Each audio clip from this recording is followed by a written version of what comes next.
Dương Tử và Lâm Canh Tân sẽ lần đầu kết đôi trong Thoát Cốt Hương. Thoát Cốt Hương là phim truyền hình huyền huyễn được truyền thể từ tiểu thuyết cùng tên của tác giả Fred Quả Quả, xoay quanh câu chuyện tình khắc cốt ghi tâm, yêu hận tình thù lại không kém phần hài hước của hai nhân vật chính là Giang Tiểu Tư năng lực phi thường so với người bình thường và Thẩm Mạc giáo sư một trường đại học. Mới đây, có tin cho biết Dương Tử và Lâm Canh Tân sẽ đảm nhận hai vai diễn chính lần này. Phim sẽ khai máy vào tháng 5 năm nay. Dương Tử được biết đến là diễn viên thế hệ trẻ có khả năng diễn xuất trong ngành giải trí hiện nay và khả năng này đã được chứng minh qua Hương Mật Tựa Khói Sương vào mùa hè năm 2018 và một số tác phẩm khác. Trong khi đó, Lâm Canh Tân thì không cần phải lo lắng khi hầu hết những bộ phim anh đảm nhận vai chính đều có thành tích khá tốt. Một số nguồn tin cho biết Dương Tử và Lâm Canh Tân sẽ quay bổ sung vào giữa tháng 9. Bối cảnh đang chuẩn bị dựng, Dương Tử có lẽ sẽ quay trong nửa tháng. Thanh Châm Hành là dự án bom tấn của Tencent, với mức đầu tư khoảng hơn 1.000 tỷ đồng. Nhà sản xuất đã tìm nhiều phương án để phim có thể phát sóng khi Ngô Diệc Phàm bị tòa án phán quyết có tội, trong đó có cả sử dụng AI. Tuy nhiên, những nỗ lực này không hiệu quả và bộ phim đã phải nằm chờ từ năm 2019 tới nay. Kết quả, để phim có thể được phát sóng, nhà sản xuất đã quyết định tìm người thay thế Ngô Diệc Phàm và quay lại một số phân cảnh. Việc đổi diễn viên và phải quay lại một số cảnh có Ngô Diệc Phàm khiến ekip của phim sẽ tốn thêm một khoản chi phí rất lớn để bù đắp cho các cảnh quay này cũng như trả cát xê cho Lâm Canh Tân. Ngoài ra, cái khó của nhà sản xuất chính là áp lực tạo ra những phân cảnh chân thật. Dù có sử dụng AI nhưng vẫn cần tránh việc xử lý kém tinh tế gây tranh cãi. Về phía Lâm Canh Tân, hiện nam diễn viên chưa có phát ngôn nào liên quan dự án này.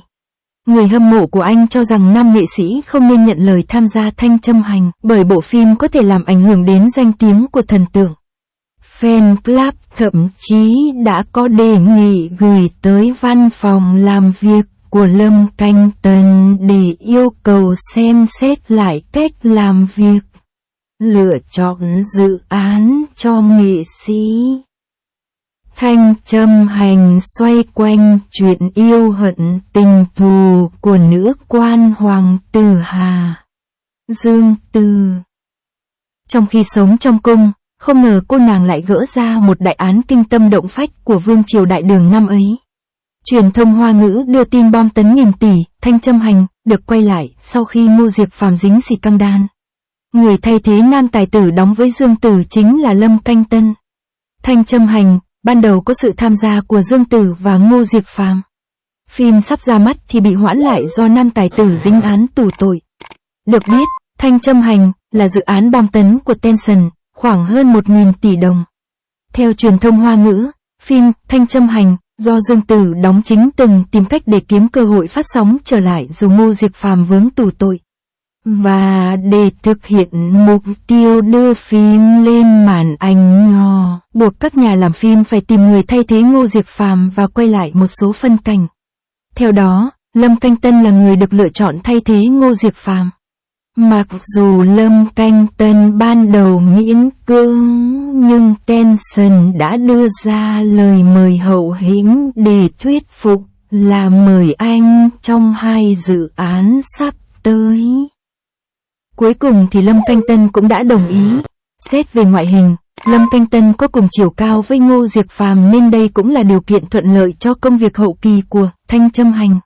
Người hâm mộ cũng hài lòng về lựa chọn này vì vẻ ngoài điển trai của anh và đặc biệt anh từng rất thành công khi đóng bộ phim Sở Kiều Truyện cùng Triệu Lệ Dĩnh. Về nhân vật trong phim, Lâm Canh Tân được ekip nhận xét hợp với vai thái tử Lý Thư Bạch, người có tính cách lạnh lùng và không dễ mở lòng với người khác. Kể từ khi rộ tin Lâm Canh Tân thay thế Ngô Diệc Phàm trong Thanh Châm Hành đã nhận về làn sóng trái chiều của cộng đồng mạng. Được biết, Lâm Canh Tân có sự nghiệp đang lên nhất là khi dự án Giữ Phượng Hành cùng Triệu Lệ Dĩnh sắp lên sóng nên sẽ có nhiều cơ hội tài nguyên phim tốt. Trong khi đó, Thanh Châm Hành là dự án vướng vía đen bị đắp chiếu đã lâu vì scandal của nam chính. Việc liệu mình thay thế Ngô Diệc Phàm trong dự án này sẽ ảnh hưởng ít nhiều đến danh tiếng sau này của Lâm Canh Tân. Bên cạnh đó, Nhiều khán giả cho rằng đây có thể là tin đồn vì Dương Tử và Lâm Canh Tân đang bận rộn cho các dự án phim ảnh riêng. Theo đó, Lâm Canh Tân đang ở phim trường Câu chuyện Hoa Hồng cùng Lưu Diệc Phi và Hoắc Kiến Hoa. Còn nữ chính Dương Tử vừa mới nhập đoàn phim Thừa Hoan Ký đóng chính cùng Hứa Khải. Thêm vào đó, thông tin này vẫn chưa có sự xác nhận chính thức từ phía đoàn phim Thanh Trâm Hành.